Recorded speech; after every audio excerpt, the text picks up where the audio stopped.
André Coutinho, eu queria falar hoje, ouvinte querido, ouvinte querida, de um assunto insignificante. Ontem, o ministro Nunes Marques, do Supremo Tribunal Federal, negou um pedido para absolver uma mulher condenada por roubar 18 chocolates e 89 chicletes. E o que se queria, a Defensoria Pública de Minas Gerais, que pediu ao ministro Nunes Marques que absolvesse a mulher, foi adotar o princípio da insignificância. O que é o princípio da insignificância? E por isso eu estou dizendo que vou falar sobre um assunto insignificante. É quando a ofensa, quando o crime é tão pequeno, diante da punição prevista no artigo do Código Penal em que ele se encaixa, que é melhor você absolver.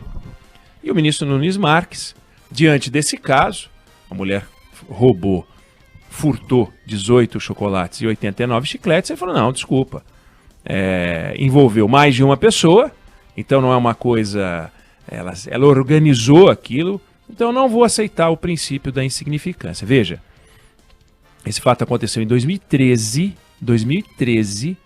tramita na justiça brasileira há 8 anos, é de se perguntar quantos chocolates e quantos chicletes já custou. Só os minutos do ministro Nunes Marques debruçado sobre esse caso, dos assessores, da Defensoria Pública de Minas Gerais, 8 anos de tramitação. Custou mais do que 18 chicletes e 89 chicletes e 18 chocolates. Mas o ministro Nunes Marques não é o único ministro que teve que se debruçar sobre esse caso, ou sobre um caso semelhante. O ministro Gilmar Mendes, ele teve o caso de um furto de telha e de um furto de boné. Aí o Superior Tribunal de Justiça entendeu que não devia usar o princípio da insignificância. O ministro Gilmar Mendes foi lá e reformou a decisão, adotou o princípio da insignificância, entendeu que roubar um boné e roubar uma telha, 2 casos separados, tá? Não justificava a condenação. Mas não foi também só o ministro Gilmar Mendes que se debruçou sobre um caso deste tamanho, deste volume, né? Uma lava-jato. A Rosa Weber também pegou um caso de telha. O ministro Toffoli teve que analisar um furto de bermuda. Não aceitou, no caso, o princípio da insignificância, exemplo do que fez o ministro Nunes Marques. Mas também não foi só ele, não. A ministra Carmen Lúcia teve que pegar o caso de um sujeito que roubou 2 sacos de lixo com material reciclável. E ela adotou o princípio da insignificância. Bom, eu não quero aqui discutir se está certo adotar o princípio da insignificância ou não. Se a mulher que roubou 18 chocolates e 89 chicletes, se o camarada que roubou uma bermuda, se o outro que roubou um boné, se o que roubou uma telha ou lixo reciclável, tem ou não que ser condenado, tem ou não que pagar uma punição, punições muito pequenas, quando há uma reclusão, na verdade é regime aberto, conforme a pena, mas enfim, eu acho que a questão não é essa, né? Eu não quero entrar na polêmica, até porque, vamos combinar, se a gente começar a achar que tudo bem alguém entrar num mercado e roubar, e nós temos vários mercados e milhões de pessoas num país como o Brasil, você vai ter uma onda maluca. Mas não vamos entrar nessa discussão, eu não quero entrar nessa discussão. Eu quero saber se acertou o ministro Nunes Marques, se errou o ministro Gilmar Mendes ao adotar o princípio, Nunes Marques acertou ao não adotar, ou o contrário. O que eu quero perguntar e o que eu quero discutir é o seguinte: o Supremo Tribunal Federal vai falar de bermuda, de saco de lixo, de telha, de chocolate e de chiclete? Porque se vai, e a gente vê que fala, mas se vai continuar, e pelo visto vai, para que fazer sabatina no Senado e tentar entender qual a opinião deles sobre as grandes questões nacionais, o que o senhor pensa sobre o aborto, sobre a pena de morte, sobre a prisão em segunda instância, sobre, enfim, obrigatoriedade das vacinas, sabe? Questões que realmente fazem sentido, porque eles estão discutindo bermuda, saco de lixo, telha, chocolate. Aí os mais técnicos, advogados criminalistas, constitucionalistas, advogados que nos escutam nesse momento, 12h e 7 minutos, devem estar falando, mas escuta, você está louco. Por trás dessa questão fática tem um grande princípio, que é o princípio da insignificância. Por trás dessa grande questão tem um direito constitucional. Tem uma questão constitucional muito importante. Pô, mas vem cá. É tão importante assim que uma decisão do Supremo sobre como se deve adotar o princípio da insignificância não é suficiente para que todos os tribunais passem a adotar? Será mesmo que a gente vai ter que, a cada caso, com habeas corpus, vai ter que ir para o Supremo Tribunal Federal? Mas que papinho é esse? Nenhuma corte semelhante do mundo julga 15 mil decisões colegiadas. 80 mil decisões monocráticas. É a contabilidade de 2021. O ministro-presidente Luiz Fux apresentou os números recentemente. Então, o problema do STF é a quantidade de competências, é a quantidade de coisas que vai para lá, e não a discussão sobre se ele invade ou não o Poder Executivo, se invade ou não o Poder Legislativo, discussão que deve ser feita. Respeito, harmonia, independência entre os poderes, isso sim é uma questão constitucional. Mas ele fica discutindo bermuda. Veja, não é que o ministro Marcelo Queiroga compareceu de bermuda numa solenidade e isso virou uma discussão de boné, que ele mascou chiclete, comeu chocolate. Não é nada disso. É uma questão própria da vida dos tribunais de pequenas causas, dos tribunais locais. Não pode chegar no Supremo Tribunal Federal. Não há explicação, não há defesa possível, a não ser aquela visão própria de quem usa tapadeira para não olhar o que está acontecendo ao lado. E o que está acontecendo ao lado é o que acontece em outros países. Os outros países não fazem isso. A Suprema Corte americana recebe 10 mil pedidos de casos para julgar, 10 mil pedidos de casos para julgar, pedidos de caso. A nossa aqui julga 100 mil por ano. Lá eles recebem 10 mil pedidos para julgar e julgam 100. Julgam 100. Eles vão lá e fazem uma triagem, que aliás nem são os ministros que fazem a triagem. Todo mundo que quiser um caso sendo julgado pela Suprema Corte americana tem que fazer um texto com até 30 páginas. Até 30 páginas. Não aqueles cartapácios que a gente vê nos nossos tribunais. 30 páginas.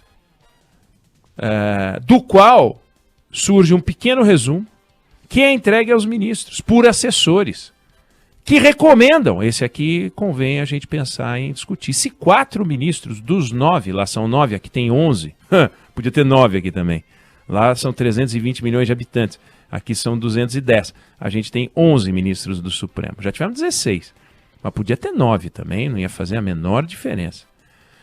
Pois 4 dos 9 dizem, vamos julgar. Aí eles julgam. E julgam 100 casos por ano. Aí são 100 casos, mas assim, de verdade. Tomam uma decisão que muda o país.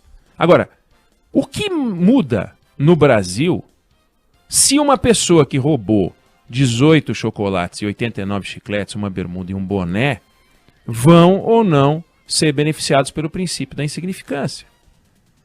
Nada. Não muda nada. Tem que mudar. Então que o Supremo se reúna, adote uma decisão que valha para todos os tribunais e nunca mais volte a esse assunto. Repercussão geral.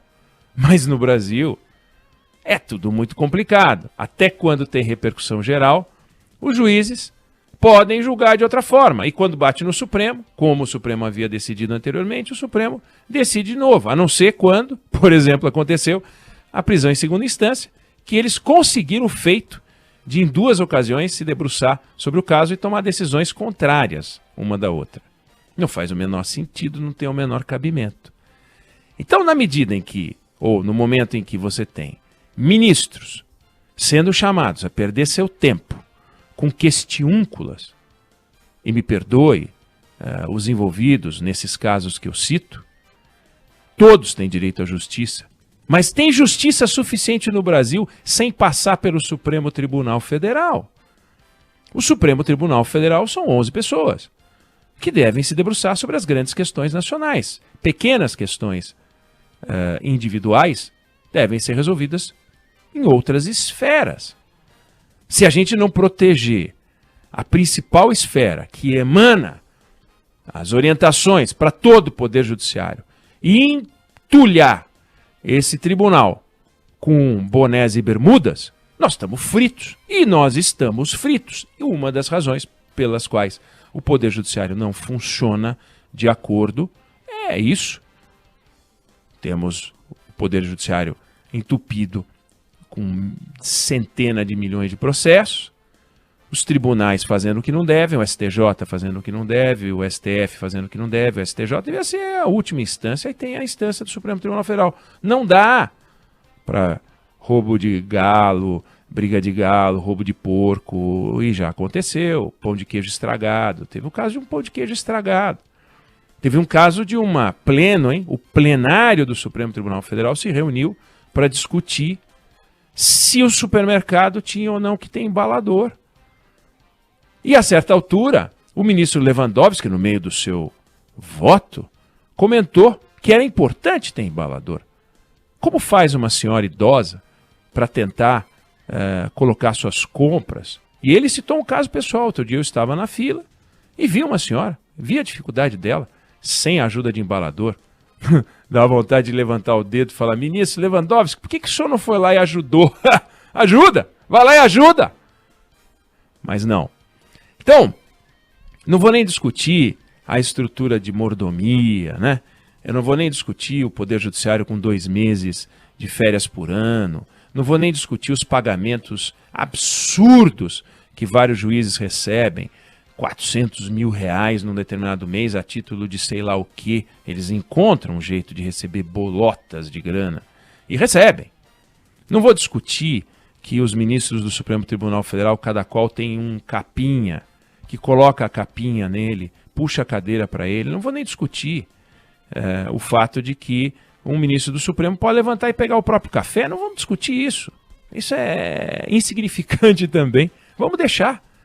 Mas não vamos aceitar que o que está em discussão real aqui é o princípio da insignificância como um direito constitucional, quando o que está em discussão aqui é a insignificância de um tribunal. Um tribunal se torna insignificante se o que ele discute é insignificante. E o Supremo Tribunal Federal, em hipótese alguma, é um tribunal insignificante, não pode se perder em questiúnculas, como essa, ou estas, que eu acabei de citar. Foi notícia. Ministro Nunes Marques e os chicletes. Aí, se o ministro Nunes Marques não discute, vai discutir o Gilmar, vai discutir o Toffoli, como eu acabei de mostrar, outros exemplos. Não é o Nunes Marques. Aí tem gente que está indignada. Como assim ele não adotou o princípio da insignificância? Eu não estou nem aí se ele adotou ou não adotou o princípio da insignificância. Eu acho um absurdo que esse caso tenha parado na mão deste ou daquele ministro. Não faz o menor sentido. As pessoas têm o seu direito. As pessoas têm que ter o seu direito respeitado, mas não é possível, não é concebível que em nenhum país do mundo o caso vai parar no Supremo, mas aqui vai. E a gente entende que a gente entrega mais direito do que todas as outras nações democráticas do mundo. Então, a gente está fazendo alguma coisa errada. Quando a gente faz uma coisa que só a gente faz, está errado. Não faz sentido. Não faz sentido.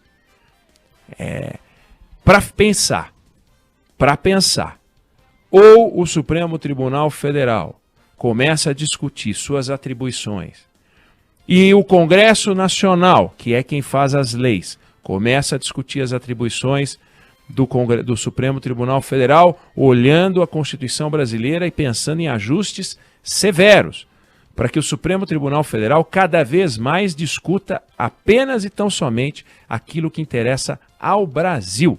E pare de perder tempo se vangloriando de julgar 100 mil casos por ano. Ninguém julga 100 mil casos por ano, ninguém lê 100 mil livros por ano, ninguém lê 100 mil folhas por ano. Ou seja, não é impossível que eles tenham julgado realmente 80 mil casos monocraticamente, daria 7 mil casos para cada ministro. Não tem como. O ano deles é bem diferente do nosso. O ano deles tem 250 dias, 280 dias, 7 mil. Como ele faz para julgar 30, 35 casos por dia, incluindo sábado e domingo? Ah, para com isso. Então, para pensar, tá errado, essa é a minha opinião, tá errado, não é só a minha opinião. E a gente tem que rever. Não adianta simplesmente a gente olhar para isso e falar, ah, tá bom, então fica tudo como está. Tem que mudar.